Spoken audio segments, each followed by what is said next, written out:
আজকে আমি যাব জয় মা তারা অরুণদার কাছে লাখ টাকার খাবার খেতে। অরুণদা কি আমাকে লাখ টাকার খাবার দেবে? চলো সেটাই আজকে দেখবো। অরুণদা, আমরা বর্ধমান দুর্গাপুর আছে না, ওইখান থেকে এসেছি, অনেক দূর।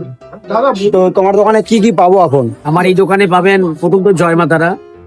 এই দোকানে নবরত্ন পনির, বাটার পনির, পনির ভর্তা, পনির রেজালা, পনির মাশরুম, পালকন পনির, চানা পনির, ফুলকপি গন্ধরাজ। ব্যাস, তোমার একটা দামি থালি লাগাও।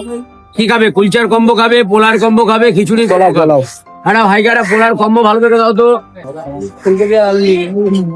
কি কি আছে এখানে?